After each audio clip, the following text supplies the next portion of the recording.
you just picked up a Canon R100, you've come to the right place. In this video, we're going to go through the best settings for the Canon EOS R100, so let's dive right in. Now, the first thing I recommend you do when you get a new camera is to write down the serial number. On the R100, the serial number is located on the bottom of the camera, and you can record that in a Notes app, or you can register the camera on Canon's website. And the second thing I recommend doing is fully charging the included battery, which you can just put in the bottom of the camera right here. I should also note that the bottom of the camera also has the memory card slot, so you'll need to buy an SD card for this camera. I'll have a list of recommended SD cards in the description of this video. And the last thing I recommend doing is updating the firmware, which you can do by downloading it from Canon's website. Now, this video will mostly cover photography settings, but if you're looking for video settings, that'll be later in the video if you want to skip using the chapter markers. But right now, let's dive right into photography settings. Now, the first thing you're going to want to do is change your camera off of automatic. When you're in the automatic mode, the full menu of the camera is not available. So you want to be either in P, TV, AV, or M, and that's program, shutter priority, aperture priority, and manual. So I'm just going to put it on P, and now we'll have access to the full menu of the camera. Now you'll notice when you first go to the menu, just hitting the menu button on the back of the camera, there's this interface that pops up, which describes each of the sections, which this is great for beginners, but if you're watching this video, you likely want this turned off. So the first thing we're going to do is disable the guided menu, and that's done with the last setting in display level settings, and we can hit OK. And you can see menu display guided, and we can turn that to standard. And this will go back to the more standard Canon menu. If you have any other Canon cameras, you'll be used to this menu. So now that we've done that, we can hop over to the first menu. So we're going to go all the way to the left.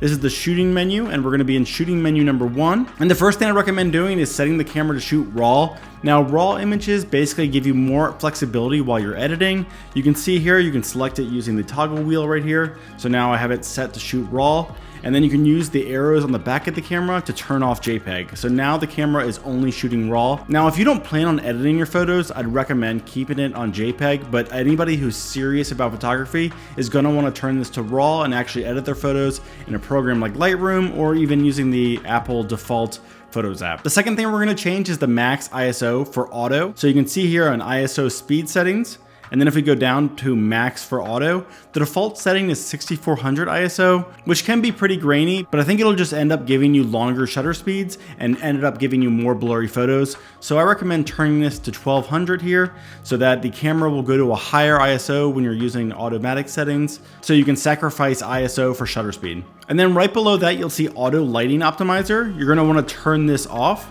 You might want to keep a setting on if you're using JPEG, but if you're shooting in RAW, it actually doesn't affect the files. It only affects the preview of them in the camera, so I recommend leaving that off. And then we'll go over to shooting menu number 3, and we're going to go to a high ISO speed noise reduction. And by default, this is set on a medium standard value here. I like to keep it on still, but putting it on low. Of course, you can always add more noise reduction in programs like Lightroom and things like that, so I like to just keep that on a lower setting. And then in shooting menu number 5, you'll see manual focus peaking settings. I'm unable to show you this while the camera is recording the screen, but you're gonna wanna turn this on. And what it's actually gonna do is when your camera is set to manual focus, it'll add a little red outline to everything that's in focus, and it makes it way easier to find focus while you're shooting with manual focus. Also in shooting menu number 5, you'll see AF assist beam firing. And what that is it's a little light that turns on when the camera doesn't have enough light to get focus. This is great in some situations, but it might be distracting depending on what you're shooting, so I like to turn that off. And here's an example of that little light. Also in shooting menu number 5, you'll see focus/control ring. And by default, it's set on focus, but you could change it to control if you want. Now, what this is most Canon RF lenses include a control ring on the outside, like the kit lens here. And by default, that controls the focus, but if you want to change that to control something like the aperture, you can do that by changing this to control. Now, larger Canon RF lenses have a dedicated focus ring, so you probably aren't going to need this setting on a lot of lenses, but if you're using the kit lens, or a lot of the smaller RFS lenses, this option is good to know where it is. Another setting that's good to know where it is shooting menu number 6, drive mode. Now drive mode is basically what happens when you hit the trigger button. So by default, when you hold down the button, it'll just take one photo. But if you want to take like a rapid fire set of photos while you're holding down the button, you could change this to continuous. But you can also in this menu set a 10-second timer, a 2-second timer, which is super helpful if you're shooting on a tripod and you want to eliminate shakes, or you're just taking a group photo. Also in shooting menu number 6, you'll find view duration, and by default it's 2 seconds. Now what this is after you take a photo, it's the amount of time the photo will show up on the screen after you take it. So you take a photo, it'll show up for 2 seconds and then it'll go away. You could turn this off, you can keep it on hold. I prefer just keeping it on the default 2 seconds, but this is good to know where this setting is. In shooting menu number 7, you'll find shooting info display, and then you'll find screen info settings. Now, when you're actually shooting, this gives you a set of options that show up on the screen. So while you're using the viewfinder or using the back of the screen here, you can hit info to cycle through different views. And you can see here, these are the views. I find a lot of them to be distracting and it's a lot to scroll through, especially if you're like in a tense moment while you're trying to shoot. So I like to turn off 1 and I like to turn off 5. So I like to keep on this kind of view that has all your settings. I like to keep on a view that has the histogram, and I like to keep a really just plain view so I can see the full picture. But of course, like all the settings that I'm going over, this is up to your preference. Also in shooting info display, you'll see grid display, and by default that's off. But if you want a grid while you're shooting, for example, rule of thirds, other kind of things, one actually includes the center point there because you can see the middle of the screen. Very helpful if you're trying to line up shots or just want to have the rule of thirds really handy for you. Also in shooting info display, you'll find histogram display, and that's the little meter that I just showed you there a minute ago. And it basically shows you where the light is in your photo. So if you're looking at a really bright scene and the camera is overexposed, the histogram will show light mainly on the right side, so you can know to adjust your settings to keep everything kind of in the middle. But by default, this only does brightness, but you can change it to actually be RGB, which will show you the brightness levels of each color. Just overall more helpful, so I recommend changing that to RGB. Also, the display size by default is very large, so I like to turn that to small, just so it takes up less of the screen. Now, much like customizing your shooting display modes, you can also customize your preview display. So we're gonna go over to playback menu number 5. So that's the blue menu here. We're gonna skip over all of these, and you can see we're here in play menu number 5, and we're in playback information display. So this is basically what shows up when you're reviewing photos. So just like when you're shooting, you can hit info to cycle all those. When you're reviewing photos, you can hit info to cycle a bunch of different displays. And by default, there are 9, which I just find to be really a lot. So you can see here, it goes through a lot of different information. I find a lot of this to be not very helpful. So I like to turn off most of these displays. Obviously, some of this information might be helpful for you. I only like to keep on menus 1 through 3. So you get kind of a full display, the default settings, and then a little bit of a histogram information. And then of course you can hit OK. And then if we go over one more, you'll find the wireless network menu.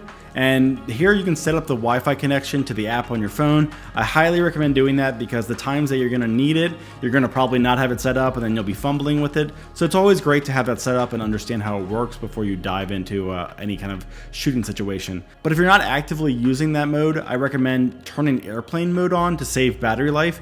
This will turn off the Bluetooth and Wi-Fi in the camera and just save a little bit of battery life. Another good thing to know where it is if you keep going more, you'll see setup menu.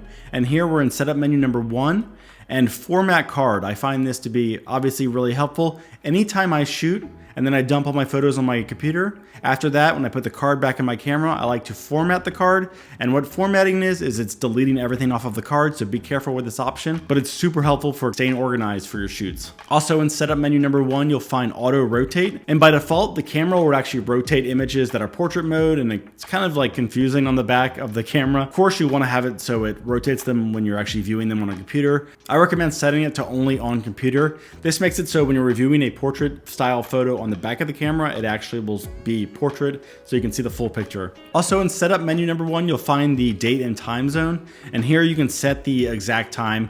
Obviously, I recommend keeping this up to date so you don't have mismatching times and things like that. But when you first get the camera and turn it on, it should ask you for the time, so hopefully that's set right in your case. Now, if we go over to setup menu number 2, you'll find beep, and by default, every time your camera gets focused, you'll hear a little beep.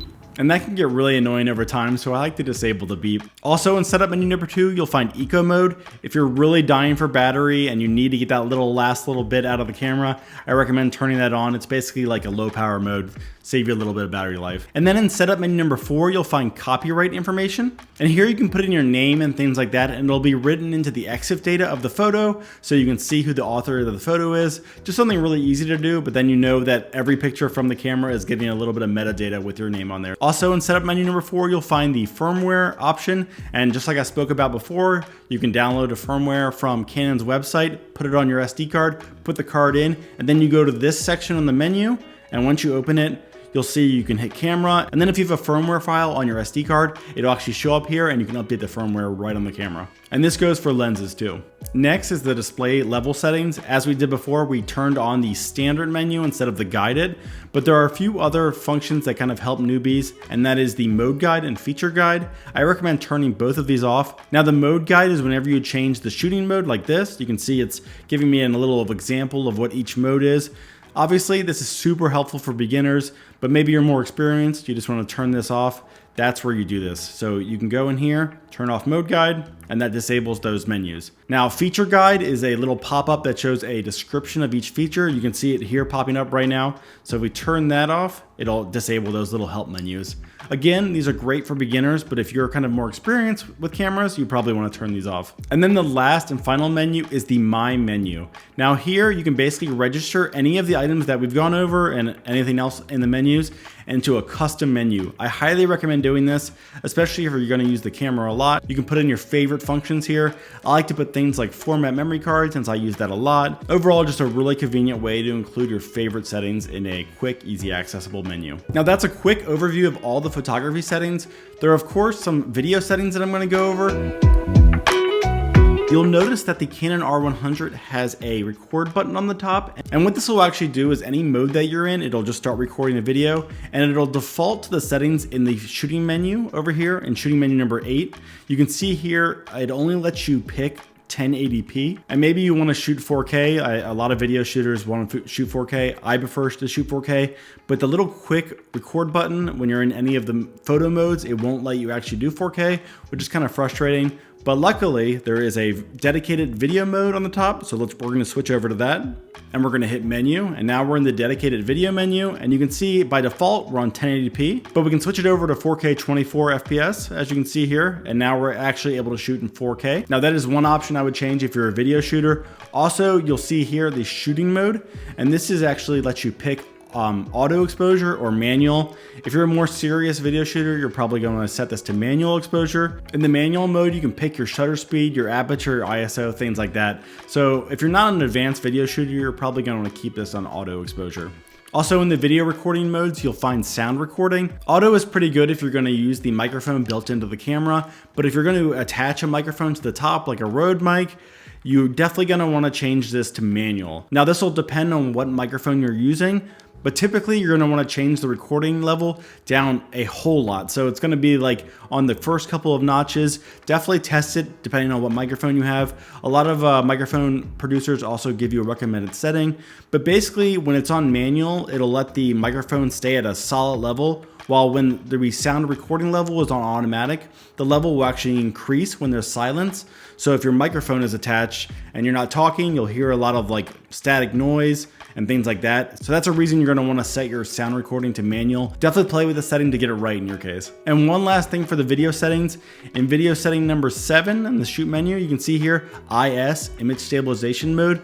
Basically in this camera by default the digital IS is on, so it actually zooms in your frame and kind of keeps it more stable. Great for if you're walking around vlogging, things like that. But if you're shooting like on a tripod, you're probably going to want to turn this off because there's no need for stabilization. But either way, it's really good to know where this setting is and how it functions. And that's it. That's my recommended settings for the Canon EOS R100. This is such a small little affordable camera, super nifty. I've definitely been having a lot of fun shooting on it.